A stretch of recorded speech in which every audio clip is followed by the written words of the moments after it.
Hi guys, in this lecture you will be learning the while loop. So first of all, what is the while loop? The while loop is used to repeat the certain block of a code as many times as we want. But we need to write the code only one time. It saves our time from writing the code many times. So first of all, I'm gonna create a variable number and initialize it with the 0. And now here I'm going to write the while loop. This is the syntax of the while loop. First write the while and then the parentheses. In these parentheses we are going to write the condition for how many times we want to repeat the block of the code.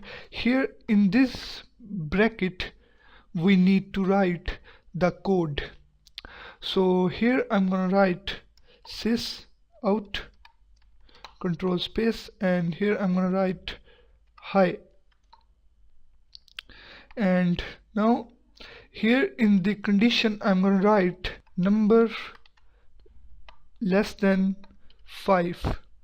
So what it's mean, at the first the number is equal to 0, 0 less than 5, so it execute this code, and next 0 is again 0 is less than 5, so it also print this statement. Again 0 is less than 5, so it also print this statement. It print the statement infinitely, so we don't want to print the statement infinitely. We want to print the statement 5 times.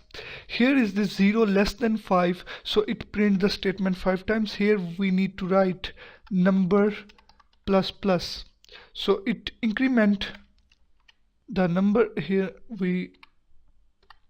so it increment the number.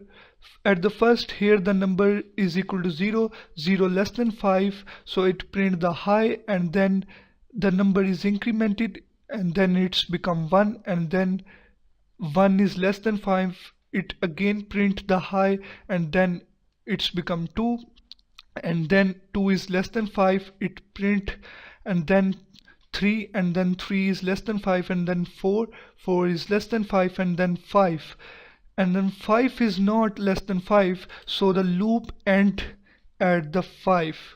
So the loop is finished when this statement is print 5 times. Here I'm gonna run it. Here you see that it print 5 times, 1 2 3 4 5, so it prints 5 times. Here I'm gonna write plus to concatenate number. So now look at it, how it look like. So here you see that at the first time when the high is printed, number is equal to 0, then the number is equal to 1, then 2, then 3, and then 4. When the number is equal to 4, then we increment it to the 5, and then we check the condition.